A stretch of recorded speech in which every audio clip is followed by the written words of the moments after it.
Welcome to sauce TV. నేను మీ ఆబిద్ హుసేన్. నెల్లూరులో ఎండలు ఏ విధంగా ఉన్నాయో అందరికీ తెలుసు. ప్రతిరోజు కూడా 43, 44, 45 ఇలా ఉష్ణోగ్రతలు రోజు రోజు పెరుగుతూ ఉన్నాయి. హ్యూమిడిటీ అయితే తగ్గిపోయింది. సో ఈ నేపథ్యంలో మన పిల్లల రక్షణ కోసం, మన రక్షణ కోసం ఏసీ అయితే కొనాలి అనుకుంటాం. అయితే ఏసీ కొనాలి అనుకున్నప్పుడు ఎలాంటి ఏసీ కొంటే మంచిది, ఫీచర్స్ తీసుకుంటే ఎలాంటి ఫీచర్స్ ఉండాలి, ఇవి చాలామందికి అంటే మనం ఏసీ ఉపయోగించే వాళ్ళు ఉన్నా కూడా పూర్తిగా ఏసీ గురించి పరిజ్ఞానం ఉండేటువంటి అవకాశం లేదు. సో ఏసీకి సంబంధించి సంపూర్ణ పరిజ్ఞానాన్ని అందించేందుకు సాస్ టీవీ ఈ కార్యక్రమాన్ని చేపట్టింది. మనతో పాటు ఏసీకి సంబంధించి 10 ఏళ్ల అనుభవం ఉండేటువంటి ఎంవీఆర్ రెడ్డి గారు మనతో ఉన్నారు. మరి ఎంవి రమేష్ రెడ్డి గారితో మాట్లాడి అసలు ఆయనకుండే అనుభవంతో ఏసీకి సంబంధించి ఎలాంటి ఏసీ కొనాలంటారు, సమ్మర్ నేపథ్యంలో ఏసీలు మనం కంపేర్ చేసేటప్పుడు ఎటువంటి ఫీచర్స్ ఉండేటువంటి ఏసీస్ని కంపేర్ చేయాల్సిన పరిస్థితి ఉంటుంది, ఈ వివరాలన్నీ కూడా సమగ్రంగా తెలుసుకుందాం. అలాగే ఏసీ నైట్ టైంలో రన్నింగ్ పెట్టినప్పుడు ఎంత ఏసీ పెట్టుకోవాలి, కూలింగ్, ఇవన్నీ కూడా సమగ్రంగా తెలుసుకుందాం. నమస్తే అండి రమేష్ రెడ్డి గారు. నమస్తే సార్. రమేష్ రెడ్డి గారు, ప్రధానంగా మీకు దాదాపు 10 ఏళ్ల అనుభవం ఉంది, ఇంజనీరింగ్ కూడా చేస్తున్నారని విన్నాం. సో మీ అనుభవం గురించి ఒకసారి మా ప్రేక్షకులకు చెప్తారు. Yes sir, my name is Ramesh Reddy. నాది బీటెక్ మెకానికల్ ఇంజనీరింగ్ కంప్లీట్ అయింది. దాంతోపాటు నాది ఎంటెక్ అనేది R&ACలో ఫినిష్ అయిందనమాట. R&AC మీనింగ్ ఏంటంటే రిఫ్రిజరేషన్ ఎయిర్ కండిషనింగ్ ఫీల్డ్. దాని తర్వాత నేను ఇంచుమించుగా ఒక 10 years నాకు ఈ ఎయిర్ కండిషనింగ్ ఫీల్డ్ ఎక్స్పీరియన్స్ ఉంది. సో నాకు ఆల్రెడీ దీంతోపాటు నేను ఒక 7 years వరకు ఈ కొన్ని కంపెనీస్లో సర్వీస్ ఇంజనీర్గా చేశాను. సెంట్రలైజ్డ్ ఏసీ డిపార్ట్మెంట్స్లో LG, వోల్టాస్, జాక్వార్ ఆ కంపెనీస్లో చేశాను. దాంతోపాటు ఒక 4 years నుంచి ఈ నెల్లూరులో ఈ సెంట్రలైజ్డ్ ఏసీ కానీ ఈ డొమెస్టిక్ ఎయిర్ కండిషనింగ్ కానీ బిజినెస్ స్టార్ట్ చేసుకొని చేస్తూ ఉన్నామండి. సో రైట్, చెప్పండి. ఇప్పుడు మనకు మార్కెట్లో వేరియస్ టైప్స్ ఆఫ్ ఏసీలు అయితే దొరుకుతున్నాయి. ప్రధానంగా ఒక ఏసీ కొనాలి అనుకున్నటువంటి ఒక వినియోగదారుడు ఏ అంశాలని దృష్టిలో పెట్టుకొని అంశాలని కంపేర్ చేసి ఏసీ కొనాల్సి ఉంటుంది? ఎస్ సార్, మీరు చాలా మంచి ప్రశ్న అడిగారు. ప్రజెంట్ ఏంటంటే మనకి ఎయిర్ కండిషనింగ్లో ఏంటంటే మనకి 2 types ఆఫ్ ఎయిర్ కండిషనింగ్ ఉన్నాయి సార్. ఒకటి నా ఇన్వర్టరు, ఇంకోటి ఏంటంటే నాన్ ఇన్వర్టరు. ఈ రెండిట్లలో బేస్ చేసుకొని ఏసీ అనేది మనకి సిస్టమ్ అనేది ఉంటుంది. సో దీంట్లో మనం ఏది బెస్ట్ అనేది చూజ్ చేసుకోవడానికి ఇనీషియల్గా ఏంటంటే ఏసీ అనేది జనరల్గా మనం హోమ్ అండ్ కంఫర్టబుల్ కోసం వాడతాం సార్. సో మీకు చెప్పాం కదా, inverter and non inverter technology అనేది. మీకు నాన్ ఇన్వర్టర్ అనేది ఫిక్స్డ్ స్పీడ్ అనమాట. వన్స్ ఏసీ పవర్ ఆన్ చేస్తే ఒకటే స్పీడ్తో కాన్స్టెంట్ స్పీడ్తో రొటేషన్ అవుతుంది. ఇక్కడ ఏంటంటే కంప్రెసర్ ఏంటంటే 100% లోడ్ స్విచ్ ఆన్ చేసినప్పుడు ఒకటే 100% లోడ్తో కంటిన్యూస్గా రన్ అవుతూ ఉంటుంది అనమాట. సో ఇక్కడ ఒకసారి ఇప్పుడు మన room suppose for example room temperature 20, set temperature 23 పెట్టామనుకోండి, అది వచ్చే వరకు ఆ ఏసీ అనేది కంప్రెసర్ 100% లోడ్తో రన్నింగ్లోనే ఉంటుంది. నాన్ ఇన్వర్టర్ కంపేర్ చేసుకుంటే ఇన్వర్టర్ టెక్నాలజీ అనేది ఆ స్పీడ్ అనేది వేరియబుల్ అవుతూ ఉంటుంది. సో వేరియబుల్ ఎలా అవుతుందంటే సార్, ఇప్పుడు యాక్చువల్గా ఏంటంటే ఒక ఏసీ యొక్క పవర్ కన్జంప్షన్ డిజైన్ చేసేది ఓన్లీ కంప్రెసరే ఉంటుంది సార్. మెయిన్ ఏసీకి హార్ట్ అనేది కంప్రెసరే సార్. ఇక్కడ ఈ ఇన్వర్టర్ టెక్నాలజీలో ఈ కంప్రెసర్ అనేది వేరే అవుతూ ఉంటుంది. ఇప్పుడు మనం సపోజ్ రూమ్లో మనం సెట్ టెంపరేచర్ 23 సెట్ చేసామనుకోండి సార్, అది ఇనీషియల్గా ఏంటంటే 100% లోడ్తో కంప్రెసర్ రొటేషన్ అవుతుంది. దాన్ని మనం లోడ్ని ఫ్రీక్వెన్సీ హెడ్జెస్లో క్యాలిక్యులేట్ చేస్తామన్నమాట. ఈ 100% లోడ్ అనేది ఆఫ్టర్ కొంచెం టైం తర్వాత ఏంటంటే తగ్గిపోతుంది అనమాట. బేస్డ్ ఆన్ రూమ్ టెంపరేచర్ తగ్గే కొద్దీ ఈ కంప్రెసర్ అనేది స్పీడ్ తగ్గుతూ ఉంటుంది. ఇలా అప్ అండ్ డౌన్ అవుతూ ఉంటుంది. ఇక్కడ మీకు అప్ అండ్ డౌన్ అవటం వల్ల ఏంటంటే RPM తగ్గుతుంది అనమాట. సో ఇక్కడ నాన్ ఇన్వర్టర్ వచ్చేసరికి RPM ఒకటే స్పీడ్లో రన్ అవుతుంది. సో ఇక్కడ లోడ్ అనేది తక్కువ ఉంటుంది, ఇక్కడ నాన్ ఇన్వర్టర్ లోడ్ అనేది ఎక్కువ ఉంటుంది. సో అందువల్ల ఏంటంటే ఇన్వర్టర్ టెక్నాలజీలో పవర్ కన్జంప్షన్ అనేది తక్కువ ఉంటుంది సార్. నా సజెషన్ ఏంటంటే ఇప్పుడు ప్రజెంట్ ఉన్న దాంట్లో ఇన్వర్టర్కే వెళ్ళాలి. దాని తర్వాత మనం స్టార్ రేటింగ్స్ అవి ఎలా అనేది రైట్. ప్రధానంగా ఇన్వర్టర్ అంటే ఏంటంటే ఇప్పుడు కంప్రెసర్ అనేది పంపింగ్ చేస్తూ ఉంటుంది అనమాట. లోపల ఒక గ్యాస్, ఫ్రీయాన్ గ్యాస్ ఉంటుంది. ఈ పంపింగ్ మొత్తం కూడా జరుగుతూ ఉంటుంది. ఈ పంపింగ్ జరిగేటువంటి ఈ టైంలో టెంపరేచర్ అనేది రూమ్ టెంపరేచర్ ఏ విధంగా ఉందో దాన్ని బట్టి సో కంప్రెసర్ అడ్జస్ట్మెంట్ అవుతూ ఉంటుంది. ఎంత ఇవ్వాలి ఏంటి అనేది దాన్ని అడ్జస్ట్ చేస్తూ గ్యాస్ ఫ్లో అనేది జరుగుతూ ఉంటుంది. నాన్ ఇన్వర్టర్లో మళ్ళీ ఫ్లో అనేది ఒకటే స్పీడ్తో లోడ్ అనేది అలాగే జరుగుతూ ఉంటుంది, రన్నింగ్ ఉంటుంది, కానీ అడ్జస్ట్మెంట్స్ అనేది జరగదు. సో దీంతో కంపేర్ చేస్తే మనం ఇన్వర్టర్ ఏసీ తీసుకోవడం అనేది బెస్ట్. సో ఇదనమాట. సో సెకండ్ పాయింట్ ఏంటంటే మనం 3 star 4 star ఈ రేటింగ్ చూస్తుంటాం. 3 star 5 star అంతే కదా? Yes, sir. సో ఈ 3 స్టార్ 5 స్టార్ రేటింగ్ అవును ఉంది. సార్. సో ఈ 3 స్టార్ అంటే ఏంటి, 5 స్టార్ అంటే ఏంటి? ఎస్ సార్, ప్రజెంట్ మనం ఎవరైనా సరే ప్రతి ఒక్కరికి తెలుసు అనమాట. ఒక ఏసీ చూసామనుకోండి, ఆ ఏసీ మీద ఒక స్టిక్కర్ ఉంటుంది సార్. ఆ స్టిక్కర్ మీద ఉంటుంది ఎన్ని స్టార్లు అనేది ఇండికేషన్ ఉంటుంది. ఇప్పుడు ప్రతి ఒక్కరికి తెలుసు ఎన్ని స్టార్స్ ఉంటే అంత ఏసీ పవర్ కన్జంప్షన్ అనేది ఉంటుందని, తక్కువ ఉంటుందని. సో ఈ స్టార్ రేటింగ్ ఇండికేషన్ అనేది ఎలా చేస్తారంటే సార్, దాని మీద ఏంటంటే ISER ఉంటుంది. అది దాని మీనింగ్ ఏంటంటే Indian seasonal energy efficiency ratio. ఈ రేషియో బేస్ చేసుకొని మన స్టార్ రేటింగ్ అనేది డిఫైన్ చేస్తారనమాట. ఈ రేషియో డిఫైన్ చేసేయడానికి BEE అనే ఉంటుంది, బ్యూరో ఆఫ్ ఎలక్ట్రికల్ ఎఫిషియన్సీ అనేది. సో ఈ డిపార్ట్మెంట్ అనేది ఒక ఎయిర్ కండిషనింగ్ సిస్టమ్ తీసుకున్నాం అనుకోండి సార్. ఆ ఎయిర్ కండిషనింగ్ సిస్టమ్ సపోజ్ ఒక 1 year 3 seasons బేస్ చేసుకుంటారనమాట ఆ డిపార్ట్మెంట్ అనేది. ఆ 3 seasons బేస్ చేసుకొని పర్టికులర్ అవర్స్ రన్నింగ్లో పెట్టుకుంటారు సార్. రన్నింగ్లో పెట్టేసుకొని దాన్ని ఏంటంటే ఎలా చూస్తారంటే, ఇది గ్లోబల్ వార్మింగ్ టెక్నాలజీ బేస్ చేసుకొని ఓజోన్ లేయర్ ప్లస్ ఏంటంటే గ్రీన్ బిల్డింగ్ కాన్సెప్ట్ అని ఒకటి ఉంటుంది సార్. ఆ బేస్ మొత్తం తీసుకొని టెస్ట్ చేస్తారనమాట. ఒక ఎయిర్ కండిషనింగ్ టెస్ట్ చేస్తారు. సో ఆ ఎయిర్ కండిషనింగ్ టెస్ట్ చేసిన తర్వాత వాళ్ళు అనేది ISERలో డిఫైన్ చేస్తారు, రేషియో డిఫైన్ చేస్తారు. ఆ రేషియో బేస్ చేసుకొని స్టార్ రేటింగ్ అనేది ఫైనలైజ్ అవుతుంది.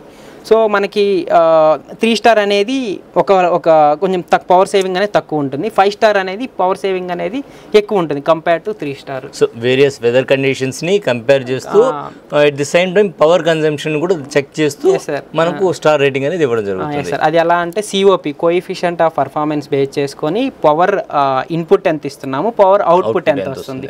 సో దాన్ని బేస్ చేసుకొని వాళ్ళు టెస్ట్ ఎవ్రీథింగ్ చేసుకొని మనకైనా స్టార్ రేటింగ్ ఇస్తారు. టోటల్గా వర్క్ ఏ విధంగా జరుగుతుంది అనేది పవర్ కన్జంప్షన్ కూడా చూసుకొని దీన్ని కంపేర్ చేసుకొని ఇస్తారు. రైట్. అలాగే ఇప్పుడు మనం ఏసీ తీసుకుంటే కొంతమంది మామూలుగా నైట్లో ఆఫ్ చేసి పడుకుంటూ ఉంటారు, కొంతమంది రన్నింగ్లో పెట్టి పడుకుంటూ ఉంటారు.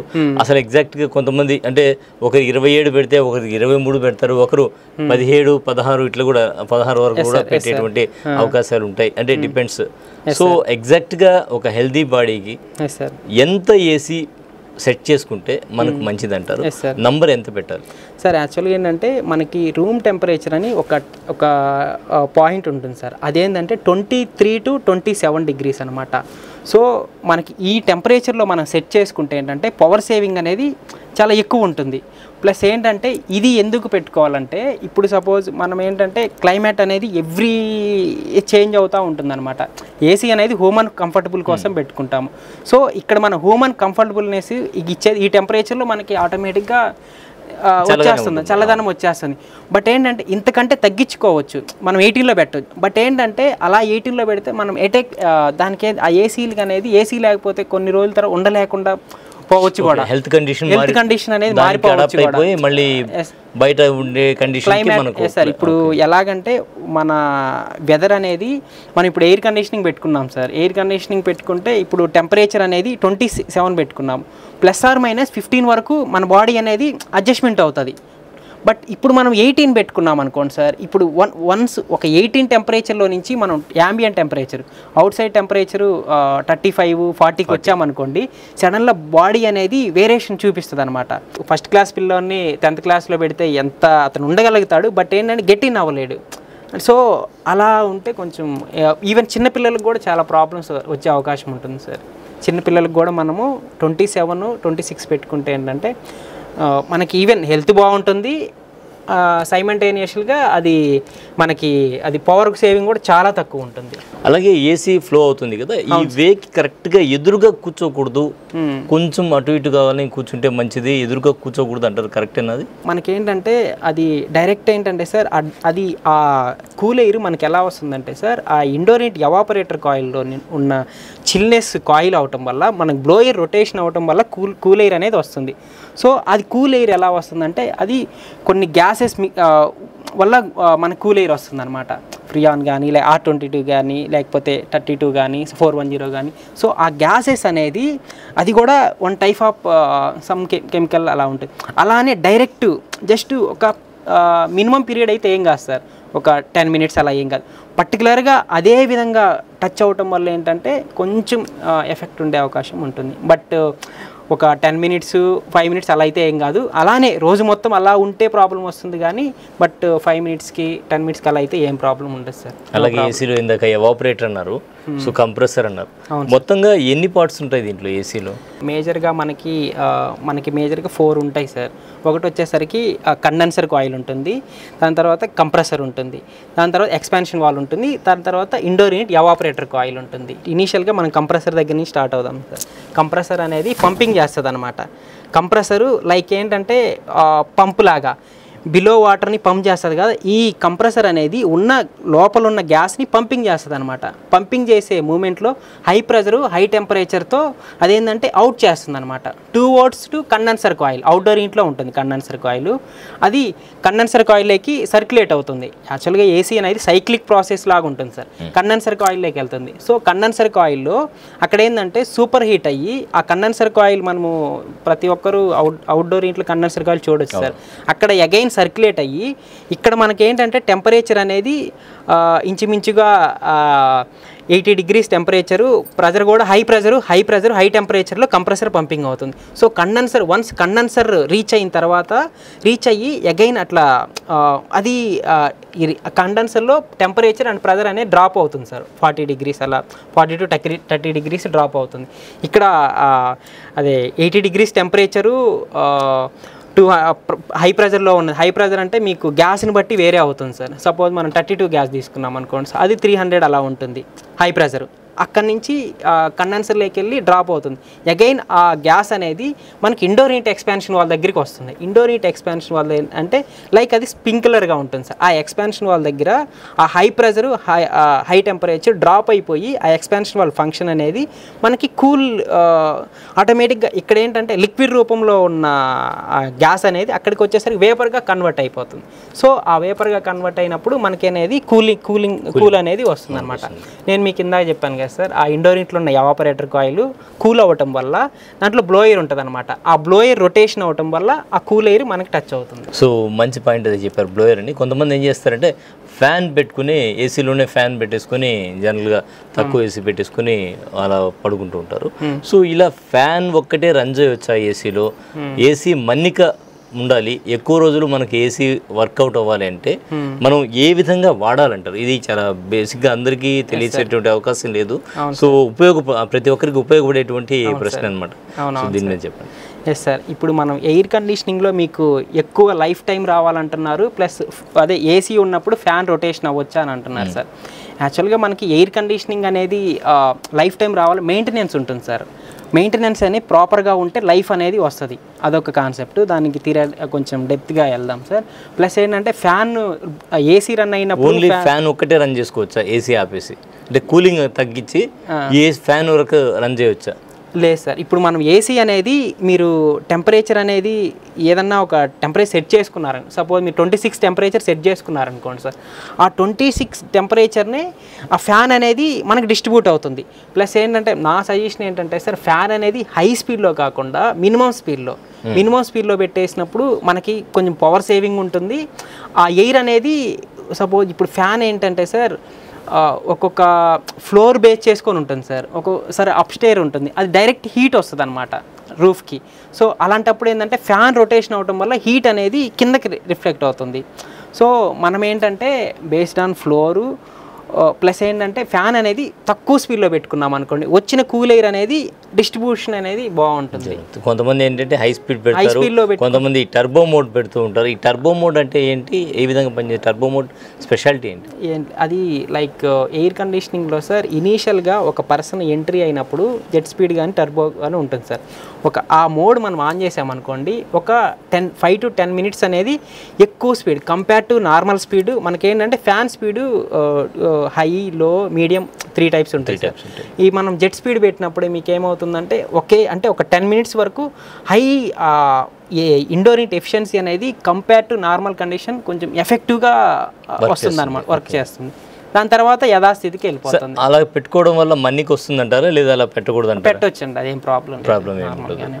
సో మనం టర్బో మోడ్లో పెట్టచ్చు. అది పెట్టినామంటే ఆటోమేటిక్గా అది తక్కువ అయిపోతుంది. అలాగే ఇప్పుడు ఉరుములు మెరుపులు వస్తూ ఉన్నాయి, అలాంటి టైంలో మనం టీవీలు అవి ఆఫ్ చేసేస్తూ ఉంటాం. సో ఏసీ పరిస్థితి వచ్చినప్పుడు ఏసీ ఆపేయాలన్నా ఎట్లా? ఏసీ పరిస్థితి సార్ యాక్చువల్గా ఏంటంటే మనకి ఒక ఏసీ పవర్ సప్లై అనేది 220 to 240 వోల్టేజ్ అని ఉంటుంది సార్ సింగిల్ ఫేస్లో. సో మామూలుగా ఏంటంటే ఒక ఎయిర్ కండిషనింగ్ ఆ వోల్టేజ్ మీదే డిపెండింగ్ అయి రన్ అవుతుంది. ఈ కండిషన్లో ఏంటంటే మనకి మీరు ఉరుములు మెరుపులు అంటున్నారు కదా, ఆ కండిషన్లో సార్ ఆ ఉరుములు మెరుపులు వచ్చినప్పుడు ఏమవుతుందంటే ఆ ఉరుములు మెరుపులు వచ్చినప్పుడు ఆ దగ్గరలో ఉన్నటువంటి ఎలక్ట్రికల్ పోల్స్ ఉంటాయి కదా సార్, దానికి కనెక్టివిటీ ఉన్నటువంటి వైర్స్. సో ఇప్పుడు ఉరుములు మెరుపులు అంటే సార్ ఆ ఉరుములు మెరుపులు ఆ యొక్క లైట్ ఎఫెక్ట్కి చాలా వోల్టేజ్ అనేది హై వోల్టేజ్లో క్రియేట్ అవుతుంది అనమాట. చాలా ఈ కంపేర్ టు నార్మల్ వోల్టేజ్ చాలా క్రియేట్ అవుతుంది. సో అంత వోల్టేజ్ అనేది అది డైరెక్ట్ అబ్జర్వ్ చేసుకుంటుంది. ఆ తీగలు అదే ఎలక్ట్రిక్ పోల్స్కున్నటువంటి ఆ వైర్స్ అనేది అబ్జర్వ్ చేసుకొని మనకి ఏదైతే ఆ ఫేస్కు ఉన్నటువంటి హౌసెస్కి ఇస్తుంది అనమాట. అంటే డైరెక్ట్ వచ్చేస్తుంది హౌస్లలోకి. సో అలాంటి హౌస్లలోకి వచ్చినప్పుడు ఏంటంటే అది హై వోల్టేజ్ వల్ల ఒకేసారి మీకేమవుతుంది ఆ ఎఫెక్ట్ అనేది డైరెక్ట్ మదర్ బోర్డు ఉంటుంది సార్. మనకి ఎవ్రీ ఇండోర్ యూనిట్కి మన అవుట్డోర్ మదర్ బోర్డ్స్ ఉంటాయి. ఆ మదర్ బోర్డు మీద మనకి ఎఫెక్ట్ పడుతుంది అనమాట. సో మనకి ఆ మదర్ బోర్డు ఫెయిల్యూర్ అయ్యేదానికి ఛాన్సెస్ ఉంటుంది. అది కూడా ఆ వోల్టేజ్ అనేది ఎక్కువ టైం రాదు, ఓన్లీ జస్ట్ ఒక సెకండ్స్లో వచ్చి వెళ్ళిపోతుంది. అది కూడా చాలా హై వోల్టేజ్ వస్తుంది సార్. దీన్ని మనము ప్రొడక్ట్ చేసుకోవడానికి ఇప్పుడు ప్రజెంట్ ఒక కాన్సెప్ట్ ఉంటుంది సార్, అది ఒక డివైస్ అనేది ఉంటుంది. మనకేంటంటే సర్జ్ ప్రొటెక్టర్ అని ఒకటి ఉంటుంది సార్. ఏసీ పవర్ సప్లైకి బిఫోర్ ఏంటంటే ఆ సర్జ్ ప్రొటెక్టర్ అనేది మనము పెట్టి దాని నుంచి మనం ఏసీ ఇచ్చామనుకోండి సార్, ఒకవేళ ఇలాంటి ఉరుములు మెరుపులు వచ్చినప్పుడు ఆ సర్జ్ ప్రొటెక్టర్ అనేది అదేంటంటే అంత హై వోల్టేజ్ ఇది ఇన్బుల్ట్ ఉంటుందా లేదా మన అది సపరేట్గా మనం పర్చేజ్ చేయాల్సి వస్తుంది, బయట మార్కెట్లో ఉంటాయి. ఎంత ఉంటుంది ప్రైస్ సార్? అది యావరేజ్గా మీకు ఒక 5,000 to 6,000 ఆ రేంజ్లో ఉంటుంది సార్. ఇప్పుడు స్టెబిలైజర్ అంటున్నారు కదా మళ్ళీ సపరేట్గా, ఈ స్టెబిలైజర్కి దీనికి వేరియేషన్ ఏంటి? నో సార్, స్టెబిలైజ్ ఈవెన్ ఆ ఉరుములు ఆ మెరుపులు వచ్చిన ఆ ఎఫెక్ట్కి స్టెబిలైజర్ కూడా పనిచేస్తుంది సార్. స్టెబిలైజర్ అనేది పనిచేసేది ఓన్లీ ఆ 220 వోల్టేజ్ చెప్పాను కదా సార్, ప్లస్ ఆర్ మైనస్ 100 చేస్తుంది అనమాట. సో ఇక్కడ ఉరుములు మెరుపుల నుంచి వచ్చిన వోల్టేజ్ అనేది చాలా రెట్లు ఎక్కువ ఉంటుంది సార్. అంటే ప్రతి ఏసీకి స్టెబిలైజర్ అవసరమా? ప్రతి ఏసీకి స్టెబిలైజర్ జనరల్గా ఏంటంటే సార్ స్టెబిలైజర్ మనకు ఎందుకు పెడతామంటే నార్మల్గా లోకల్లో ఉన్న పవర్ ఇష్యూస్ వచ్చినప్పుడు అది అనేది ప్రొడక్ట్ చేస్తుంది. సపోజ్ ఇప్పుడు లైన్లో ఇష్యూస్ వచ్చాయి, అది ప్రొడక్ట్ చేస్తుంది. సపోజ్ ఇన్ కేస్ ఏదైనా up and down face reverse change చేస్తారు, అప్పుడు అది ప్రొడక్ట్ చేస్తుంది. అంటే మీరు అన్నట్టు ఇటువంటి కండిషన్స్లో మనం అంటే వోల్టేజ్ పంక్చుయేషన్స్ వచ్చింది, మనం స్టెబిలైజర్ పెట్టలేదు అనుకోండి, ఏసీ కొన్నాం కొత్త ఏసీనే వారంటీ ఉంది పీరియడ్లో ఉంది, సో అది వారంటీ వర్కౌట్ అవుతుందా? మోస్ట్లీ ఇప్పుడు మనకి ప్రతి కంపెనీ పీసీబీ మీద 5 years వారంటీ ఇస్తున్నారు కదా సార్. సో ఈ 5 years వారంటీ ఇస్తున్నారు కాబట్టి అంటే దీంట్లో ఏంటంటే సార్ డైరెక్ట్ పీసీబీ మీద ఎఫెక్ట్ పడింది అనుకోండి బర్న్ అయిపోతుంది అనమాట. బర్న్ అంటే కాలిపోయినట్టు అలా అనిపిస్తుంది. సో అలా కాలిపోయినప్పుడు కంపెనీ వాళ్ళు ఒక్కోసారి యాక్సెప్ట్ చేయకపోవచ్చు. నార్మల్గా అది ఇంటర్నల్గా వైరింగ్ కానీ అలా ఇంటర్నల్గా డ్యామేజ్ ఉన్నప్పుడు యాక్సెప్ట్ చేస్తారు. ప్రధానంగా మనం 1 ton 2 ton ఇట్లా మనం వింటూ ఉంటాం. సో డిఫరెంట్ 1.5 అని. ఈ ఏంటి టన్స్ అసలు క్యాలిక్యులేషన్ ఏ విధంగా జరుగుతుంది? రూమ్ స్పేస్ని బట్టి ఎలా డిసైడ్ చేస్తారు ఇవన్నీ? ఎస్ సార్, చాలామందికి ఈ క్వశ్చన్ అనేది అపోహగా ఉంది. కొంతమందికి తెలుసు, ఎడ్యుకేషన్ కొంతమందికి తెలియదు సార్. దీన్ని ఎలా అంటే సార్ ఇప్పుడు ఒక టన్నేజ్ అనేది మనం ఎలా క్యాలిక్యులేట్ చేస్తామంటే సార్ దానికి డెఫినేషన్ 1 ton అంటే the amount of the heat required to melt the 1 ton of the ice. ఒక టన్ ఐస్ని మెల్ట్ చేయడానికి ఎంతైతే హీట్ రిక్వైర్మెంట్ ఉంది, ఎంతైతే హీట్ కావాలో దాన్ని మనము దాని టన్నేజ్లో క్యాలిక్యులేట్ చేస్తాం సార్. కొన్ని షాప్స్లో కానీ కొంతమంది ఏంటంటే అది 1.5 ton కాకపోయినా సరే ఇది 1.5 ton అంటారు. ఓకే, అలాంటప్పుడు ఏంటంటే ఈ కూలింగ్ కెపాసిటీ మనం ఎలా చూసుకోవాలంటే సార్ దాన్ని కూలింగ్ కెపాసిటీ పక్కనే ఉంటుందన్నమాట. 3,000 లేకపోతే 5,000 ఉంటుంది.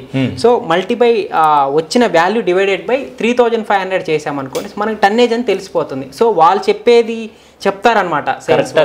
మనం కంప్రెసర్ చూడాలంటారు. కంప్రెసర్ కాదు సార్, ఇండోర్ యూనిట్లో స్టిక్కర్ ఉంటుంది. స్టిక్కర్ 5 star రేటింగ్ 3 star ఉంటుంది కదా సార్, దాని మీదనే ఉంటుంది అనమాట. అది ఇప్పుడు సపోజ్ మనకి 5,200 వాట్స్ ఉంది, దాన్ని డివైడెడ్ బై మనం 3,500 చేసామనుకోండి 1.5 ton వస్తుంది. సో అలా సింపుల్ మెథడ్లో మనం క్యాలిక్యులేట్ చేసుకోవచ్చు. సింపుల్గా క్యాలిక్యులేట్ చేసుకొని అసలు ఏంటి అనేది మనం ఇది చేసుకోవచ్చు. వాళ్ళు మనల్ని ఎలాంటి ఇది సో మనకు తెలియకుండా వాళ్ళు మోసం చేసేటువంటి అవకాశం అయితే ఉండదు. అవును సార్. ఇది ఒక రూమ్ బేస్ చేసుకొని ఎంత టన్నేజ్ రూమ్ రిక్వైర్మెంట్ అనేది. Yes sir. ఇప్పుడు ఏంటంటే ఒక రూమ్లో ఏరియా సార్, ఏరియా ఎలా మెజర్ చేస్తామంటే లెంత్ ఇంటూ విడ్త్ అనమాట, పొడవు ఇంటూ వెడల్పు. దాన్ని మనం ఏంటంటే సార్ మామూలు దీన్ని 2 టైప్స్గా మనం చేసుకోవచ్చు. ఒకటి థంబ్ రూల్గా చేయొచ్చు, ఇంకోటి సిస్టమేటిక్గా చేయొచ్చు అనమాట. యాక్చువల్గా ఏంటంటే మనకి 130 స్క్వేర్ ఫీట్కి 1 టన్ లెక్క మనం థంబ్ రూల్ ప్రకారం తీసుకోవచ్చు సార్ మాన్యువల్గా. 130 స్క్వేర్ ఫీట్కి అంటే సపోజ్ లెంత్ వచ్చేసరికి మనకి 10 ఉంది అనుకోండి సార్, విత్ వచ్చేసరికి 130 ఉంది. 130 స్క్వేర్ ఫీట్కి 1 టన్ అప్లికేబుల్ అవుతుంది. అలానే మీరేంటంటే ఒక రూమ్ని లెంత్ ఇంటూ ఏరియా క్యాలిక్యులేట్ చేయండి, లెంత్ ఇంటూ విత్ ఎంత వచ్చింది డివైడెడ్ బై 130 చేసుకోవచ్చు. ఇదేంటంటే రెసిడెన్షియల్ పర్పస్కి 130 మనం తీసుకుంటాము. అప్లికేషన్ బట్టి మారుతూ ఉంటుంది సార్. సపోజ్ ఇప్పుడు మనం hotel application plus office application plus function halls application బట్టి ఈ టన్నేజ్ అనేది మారిపోతుంది. సపోజ్ ఆఫీసులకి ఏంటంటే ఓన్లీ మనం 120 స్క్వేర్ ఫీట్కి 1 టన్ తీసుకుంటాము, రెసిడెన్షియల్కి 130 తీసుకుంటాము. ప్లస్ ఇంకొక ఇది మాన్యువల్గా సార్. మేము యాక్చువల్గా ఏంటంటే సెంట్రలైజ్డ్ ఏసీలు ఎక్కువ చేస్తుంటాం కాబట్టి సార్ మాకేంటంటే సిస్టమేటిక్గా హీట్ లోడ్ క్యాలిక్యులేషన్, దీని ఏంటంటే ఈ ప్రాసెస్ని హీట్ లోడ్ క్యాలిక్యులేషన్ అంటాం సార్. ఈ హీట్ లోడ్ క్యాలిక్యులేషను ఒక రూమ్ తీసుకుంటే ఆ రూమ్లో కొన్ని పారామీటర్స్ ఉంటాయి సార్. ఆ రూమ్లో ఎంత హీట్ జనరేట్ చేస్తుంది, ప్లస్ ఏంటంటే డైరెక్ట్ సన్లైట్ ఎక్స్పోజ్ అవుతుందా లేదా, ఎంతమంది పీపుల్ ఉన్నారు, ప్లస్ ఆ రూమ్లో ఎటువంటి మెటీరియల్ యూజ్ చేశారు, సో ఇలాంటి ఎయిర్ చేంజెస్ పవర్ ఏంటి, ఇలాంటి బేస్ చేసుకొని మనము టన్నేజ్ అనేది ఆ పారామీటర్స్ మొత్తము ఒక సాఫ్ట్వేర్ ఉంటుంది. మీరు అన్నారు సెంట్రలైజ్డ్ ఏసీలని, ఇక్కడ చిన్న డౌట్. ఇటీవల కాలంలో అంటే రీసెంట్గా ఒక జ్యువెలరీ షాప్లో కంప్రెసర్ పేలింది గ్యాస్ ఎక్కించేటప్పుడు. సో 6 మంది గాయపడ్డారనేటువంటి వార్త అయితే విన్నాం. సో కంప్రెసర్ పేలుతుందా? Point number 1. పాయింట్ నెంబర్ 2 ఏంటంటే కొన్ని దగ్గరలో నిద్రపోయేటప్పుడు ఏసీ కాలిందని, రూమ్ అంతా స్మోక్ వచ్చిందని ఇటువంటి వింటూ ఉంటాం. సో ఇలా ఏసీ కాలడం అనేది ఎందుకు జరుగుతుంది, కారణం ఏంటి? Yes sir. అసలుకి దాను ఏసీ కూడా ఫెయిల్యూర్ కాదు సార్, ఎటువంటి ప్రాబ్లం అయితే రాదు. సో కొంతమంది ఇది సేమ్ ఇలా ఫెయిల్యూర్ అవడానికి, ఇలా బ్లాస్ట్ అవడానికి ఇన్ కేస్ ఎక్కడో ఒక దగ్గర ఏమంటారు సార్, ఇప్పుడు మనకి మార్కెట్లో చాలా రిఫరెన్స్ అనేది ఉన్నాయి సార్. అంటే R32 ఉంటుంది, 410 ఉంటుంది, 407 ఉంటుంది. చాలా రిఫరెంట్ అనే so many types of referent available right now. So ఇప్పుడు మనకి సపోజ్ మనకి స్ప్లిట్ ఏసీస్లలో జనరల్గా ఏంటంటే 32 గ్యాస్ యూజ్ చేస్తాం సార్. ఆ 32 గ్యాస్ బదులు వేరే గ్యాస్ మిక్స్ చేశారనుకోండి సార్. ఇప్పుడు హై ప్రెజర్ గ్యాసెస్ అనేది 32 గ్యాసెస్, లో ప్రెజర్ గ్యాస్ అనేది 22 గ్యాస్ అనమాట. ఇప్పుడు హై ప్రెజర్ గ్యాస్లో లో ప్రెజర్ గ్యాస్ ఎక్కించి చేసామనుకోండి సార్, అక్కడ ఏంటంటే ఆ సిస్టమ్ డిజైన్ అనేది పర్టికులర్ రేంజ్ వరకే ఉంటుంది. ఓకే. సో అలాంటి కేసులలో ఇలాంటివి జరుగుతాయి, కానీ ఆథరైజేషన్ టెక్నీషియన్ వెళ్ళి చేసి అలా అయితే మోస్ట్లీ ప్రాబ్లమ్స్ అయితే రావు సార్.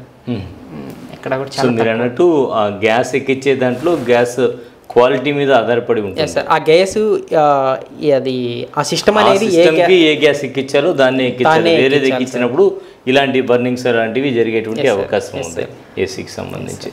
అలాగే ఫైనల్గా సర్వీస్ విషయం తీసుకుంటే ఒక ఏసీ తీసుకున్నప్పుడు ఎన్ని రోజులకి సర్వీస్ చేయించాలి? అంటే ఫ్రీక్వెంట్గా సర్వీస్ చేయిస్తూ ఉండాలి. అందులో సమ్మర్లో రెగ్యులర్గా చేయిస్తూ ఉంటారు కదా, ప్రతి ఇయర్ సమ్మర్లో చేయిస్తుంటారు.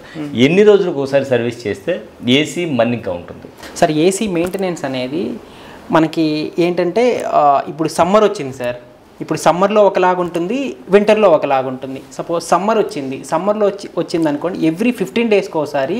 ఇప్పుడు వితౌట్ దీంట్లో ఏంటంటే 2 టైప్స్ ఉంటాయి సార్. ఒకటి టెక్నీషియన్ ఆథరైజేషన్ పర్సన్ వచ్చి సర్వీస్ చేయటము, ఇంకోటి ఏంటంటే మనమే ఇంట్లో మనం కానీ లేకపోతే లేడీస్ కానీ ఎవరైనా సరే ఈ సర్వీస్ చేసుకోవచ్చు అనమాట. ఇప్పుడు మీకు చెప్పాం కదా సార్, ఎవ్రీ సమ్మర్లో కొంచెం ఎక్కువ లోడ్ ఉంటుంది కాబట్టి ఎవ్రీ 15 డేస్కి ఒకసారి ఫిల్టర్స్ రిమూవ్ చేసేసి క్లీన్ చేసుకొని ఒక 5 మినిట్స్ అలా దాన్ని ఉంచేసి అగైన్ దాన్ని రీప్లేస్ చేసామనుకోండి సార్, అలా 15 డేస్కి ఒకసారి సమ్మర్లో చేసుకోవచ్చు అనమాట. అగైన్ వచ్చేసరికి దీన్ని వెట్ సర్వీస్ అంటాం సార్. ఈ విధంగా చేసే ప్రాసెస్ని మనం వెట్ సర్వీస్ అంటాం. ఇలా చేసుకుంటూ మనకి వింటర్ వచ్చేసరికి యూజెస్ తక్కువ ఉంటుంది కాబట్టి ఇప్పుడు ఇక్కడ 15 డేస్కి ఒకసారి చేస్తుంటాం సర్వీసు. వింటరు ప్లస్ రెయినీ సీజన్లో ఒక 3 మంత్స్కి ఒకసారి డిపెండింగ్ ఆన్ మన యూజెస్ అలా చేసుకుంటాం సార్. ప్లస్ ఏంటంటే ఇంకొకటి మీకు చెప్పాం కదా, ఆథరైజేషన్ పర్సన్స్ వచ్చి సర్వీస్ చేయాలని చెప్పేసి ఒకసారి కంప్లీట్ సర్వీస్ అంటాం సార్ దీన్ని ఏంటంటే బిఫోర్ సమ్మర్ స్టార్ట్ అవ్వక ముందలే మనము ఒక ఆథరైజేషన్ టెక్నీషియన్ పిలిపించేసి అతన్ని వెట్ సర్వీస్ అనమాట. ఈ వెట్ సర్వీస్ అనేది వాళ్ళు ఏంటంటే పర్టికులర్గా కంప్లీట్గా indoor unit outdoor unit open చేసేసి వాటర్ సర్వీస్ పంపుతో సర్వీస్ చేస్తారు సార్. ఇన్సైడ్ ప్రతి లోపల ఉన్న కాయిల్లో ఉన్నటువంటి ప్రతి డస్ట్ పార్టికల్ అనేది ప్రతిదీ బయటకు వచ్చేస్తుంది. ప్లస్ దీంతో పాటు చాలామందికి తెలియదు, అంటే టెక్నీషియన్స్ అయిన ఓన్లీ వచ్చి సర్వీస్ చేసి వెళ్ళిపోతారు. దీంతో పాటు ఏంటంటే ఒకసారి మనం గ్యాస్ కూడా చెక్ చేయించుకోవాలి, గ్యాస్ ప్రాపర్గా ఉందా లేదనేది. ప్లస్ ఇంకోటి ఏంటంటే సార్ దాంట్లో వైర్స్ కూడా ఒకసారి చెక్ చేసుకోవాలి సార్, ప్రాపర్గా వైర్స్ ఉన్నాయా లేవైనా ర్యాడ్ బయట అయినాయా లేదా అనేది అలా చూసుకోవాలి. దీంతోపాటు సార్ అవుట్డోర్ యూనిట్ కండిషన్ అనమాట. అవుట్డోర్ యూనిట్ కండిషన్ ఒక్కోసారి ఏమవుతుందంటే స్టాండ్ వీక్గా ఉంటుంది, వైబ్రేషన్ ఉంటుంది, చిన్న చిన్న ప్రాబ్లమే ఏసీ అనేది ఎఫెక్ట్ డైరెక్ట్గా కండెన్సర్ కింద పడిపోయేటువంటి అవకాశం. సార్ ఇయర్లీ ఒకసారి కంప్లీట్ సర్వీసు మనము మాన్యువల్గా మనము ఇలా ఫిల్టర్ క్లీనింగ్ చేసుకుంటే మేజర్ ప్రాబ్లం ఎఫెక్ట్ అవ్వకుండా ఏసీకి మనం ప్రొడక్ట్ చేసుకోవచ్చు. కండెన్సర్ అన్నారు కాబట్టి కండెన్సర్ మనం ఫిట్ చేసేటప్పుడే కొద్దిగా నీడ ఉండేటువంటి ప్రాంతంలో ఫిట్ చేయాలి అని అంటుంటారు కదా, దానివల్ల మన్నిక ఎక్కువ ఉంటుందని కరెక్టేనా? Yes sir. ఇప్పుడు ఏంటంటే సార్ కండెన్సర్ అనేది మనము అదే కండెన్సర్ మీనింగ్ ఏంటంటే అవుట్డోర్ యూనిట్ అనమాట. అవుట్డోర్ యూనిట్ అనేది మనం డైరెక్ట్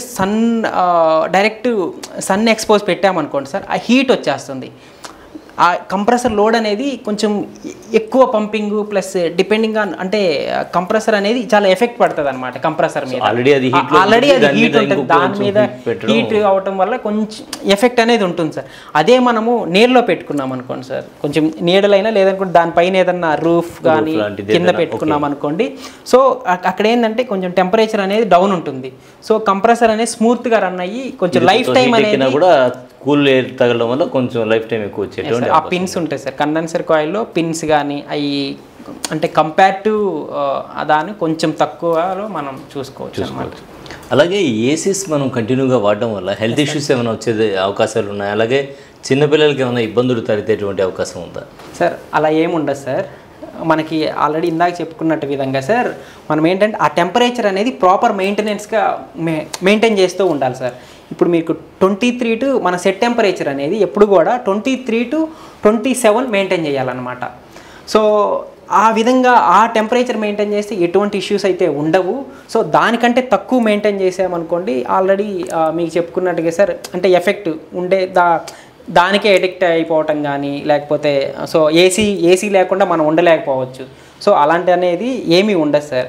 బ్రహ్మాండంగా ఏసీ వాడచ్చు. అసలు ఏసీ ఫంక్షన్ అనేది ఫస్ట్ ఆఫ్ ఆల్ మీకు తెలుసుకోవాల్సింది సార్. అదేంటి AC it is a control the properties of air, humidity, purity అనమాట. ఈ యొక్క ఏసీ అనేది compare to out side air లోపల ఉండే అదే ఏసీలో ఉన్న ఎయిర్ ఏంటంటే ఆ ఏసీ అనేది ఉన్న ఎయిర్ని అబ్జర్వ్ చేసుకొని అది ఫిల్టర్లో ప్యూరిఫై చేసేసుకొని హ్యూమిడిటీ ప్యూరిఫై చేస్తుంది, హ్యూమిడిటీ కంట్రోల్ చేస్తుంది. అగైన్ ఏంటంటే మనకి టెంపరేచర్ అనేది తక్కువ ఉంటుంది. సో దానివల్ల మనకి బెనిఫిట్సే ఉంటాయి. కాకపోతే ఏంటంటే మీకు చెప్పినట్టు ఆ టెంపరేచర్ మెయింటైన్ చేయాల్సి వస్తుంది సార్. రైట్, చాలా మంచి విషయాలు చెప్పారు. ప్రధానంగా ఏసీల విషయం తీసుకుంటే ఇన్వర్టర్ ఏసీస్ మనం తీసుకునేటప్పుడు ఇన్వర్టర్ ఏసీలు తీసుకుంటే మంచిది. అలాగే స్టార్ రేటింగ్ విషయం తీసుకుంటే 5 స్టార్ రేటింగ్ ఉండేటువంటి ఏసీ తీసుకోవడం వల్ల పవర్ కన్జంప్షన్ అనేది మనకు తక్కువగా అయ్యేటువంటి అవకాశం ఉంది. అలాగే తీసుకుంటే ఏసీలు మనం ఏదైతే ఉందో మనం ఇంట్లో యూజ్ చేసేటప్పుడు 23 నుంచి 27 మధ్యలోనే ఆ నంబరింగ్ టెంపరేచర్ ఉంటుంది కదా, 23 to 27 మధ్యలో మనం పెట్టుకొని ఏసీ కనుక యూజ్ చేస్తే మాత్రం ఎలాంటి హాని అనేది జరగదు. అలాగే ఏసీ ఫ్లో ఏదైతే ఎయిర్ వస్తుందో ప్రధానంగా ఆ ఎయిర్కి ముందు కాకుండా కొంచెం అటు ఇటు కూర్చోవడం వల్ల కూడా మంచిగా మనకు ఆరోగ్యంగా ఉండేటువంటి అవకాశం ఉంది. దీనికి మించి కూడా అంటే ఏసీ కొంతమంది హెవీ కూలింగ్ అలా పెట్టుకుంటారు కాబట్టి అలా పెట్టుకోకుండా, అలాగే ఎయిర్ విషయం తీసుకుంటే కూడా హై ఎయిర్ లేకుండా కొద్దిగా మీడియంగా పెట్టుకొని చేస్తే ఏసీ మన్నిక అనేది బాగా ఉంటుందని చెప్తున్నారు. అలాగే అప్పుడప్పుడు సర్వీస్ కూడా చేయిస్తూ ఉంటే మనకు ఏసీని మనం హ్యాపీగా వాడవచ్చు. ఎక్కువ సంవత్సరాల పాటు మనకు ఏసీ మన్నిక అనేది ఉంటుంది. సో చాలా మంచి విషయాలు చెప్పారు ఈరోజు రమేష్ రెడ్డి గారు. ఇది ఇవాల్టి ప్రత్యేక కార్యక్రమం. మరో ప్రత్యేక కార్యక్రమం మళ్ళీ కలుద్దాం. అంతవరకు సెలవు, నమస్కారం.